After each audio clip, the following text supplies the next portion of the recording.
Hola amigos, muy buenos días.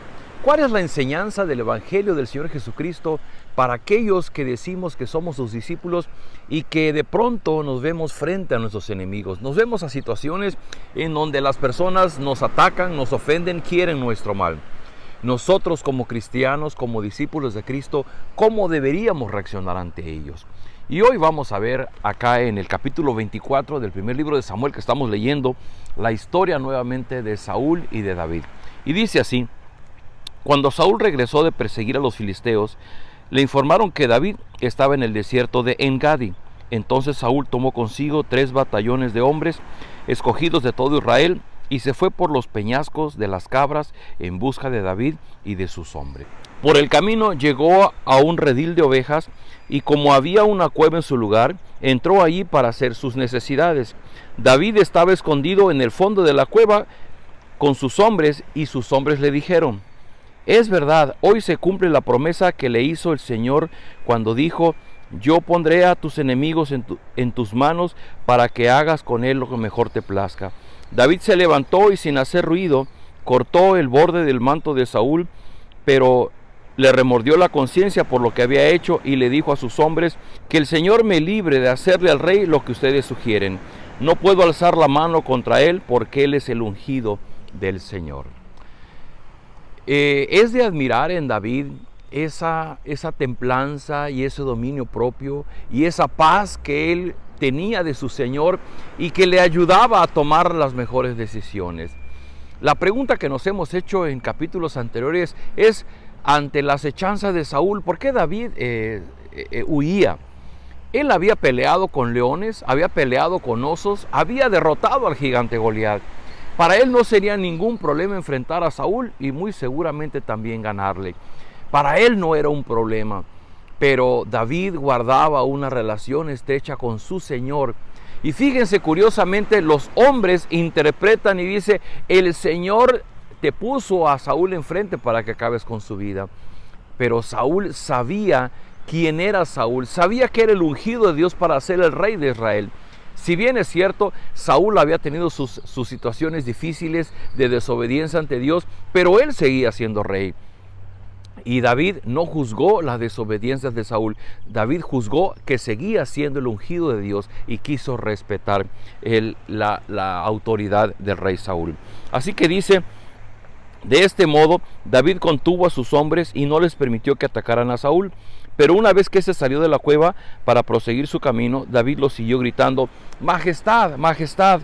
Saúl miró hacia atrás y David, postrando su rostro en tierra, se inclinó y le dijo: ¿por qué hace caso su majestad a los que dicen que yo quiero hacerle daño? Usted podrá ver con sus propios ojos que hoy mismo en esta cueva el Señor lo había entregado en mis manos. Mis hombres me incitaban a que lo matara, pero yo respeté su vida y dije: no puedo alzar la mano contra el rey porque era el ungido del Señor.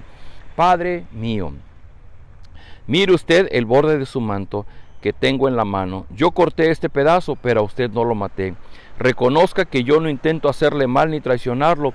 Usted, sin embargo, me persigue para quitarme la vida, aunque yo no le he hecho ningún agravio. Que el Señor juzgue entre nosotros dos y que el Señor me vengue de usted, pero mi mano no se alzará contra usted. Que el Señor sea quien juzgue y dicte sentencia entre nosotros dos. Que examine mi causa y me defienda y me libre de usted. Tenemos en David una gran lección.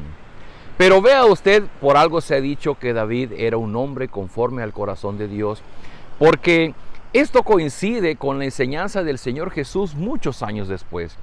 Cuando el Señor Jesús inicia su ministerio allá en el Sermón del Monte, de las primeras cosas que él va a decir dice: habrás oído en la ley que dice ojo por ojo y diente por diente, pero yo te digo, ama a tu enemigo.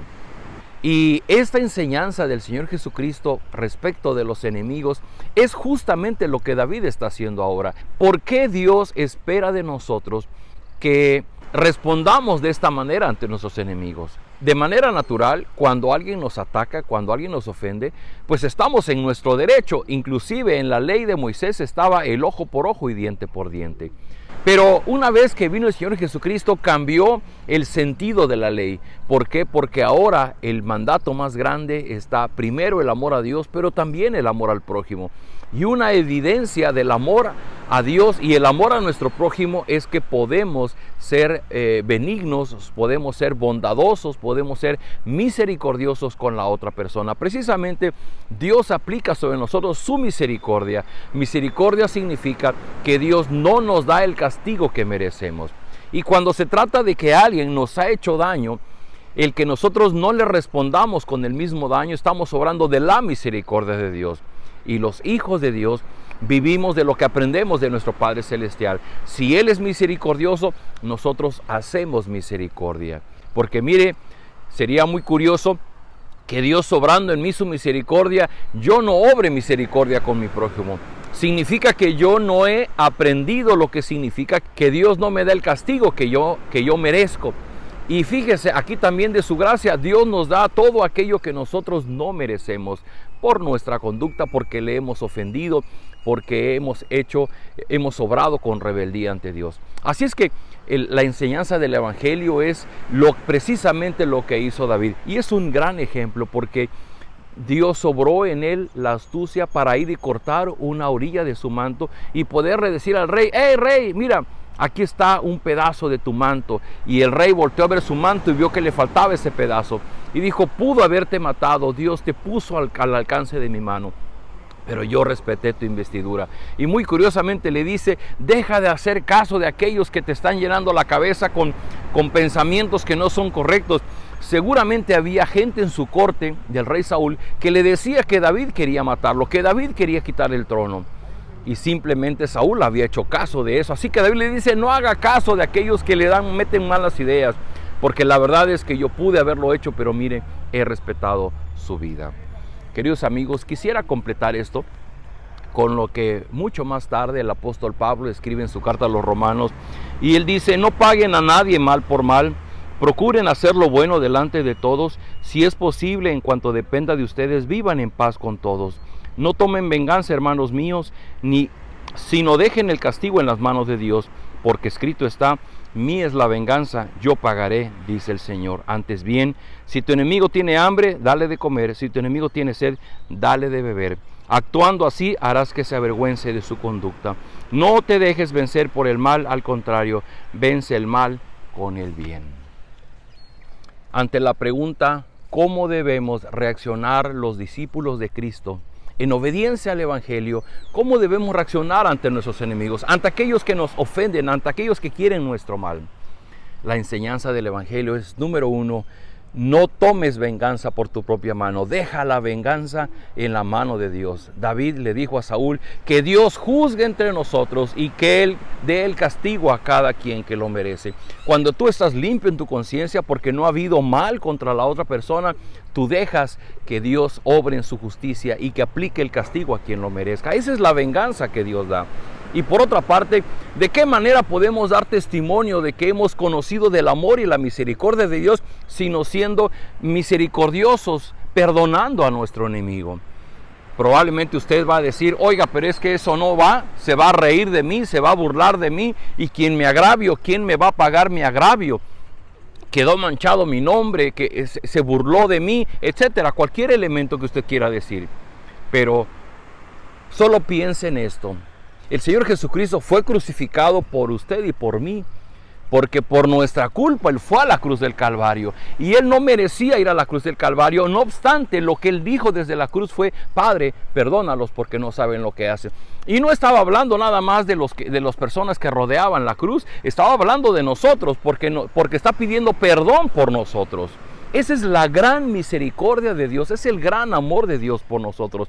Y cuando ese mensaje del Evangelio lo podemos comprender, decía Pablo, podemos comprender lo ancho, lo alto, lo largo, lo profundo del amor de Dios, entonces podemos vivir en la plenitud de lo que Dios ha planeado para nosotros. Querido amigo, querida amiga, no te quedes fuera de ese amor y esa misericordia. Vívelo, y exprésalo a las personas que están junto a ti, así sean tus enemigos. Oremos.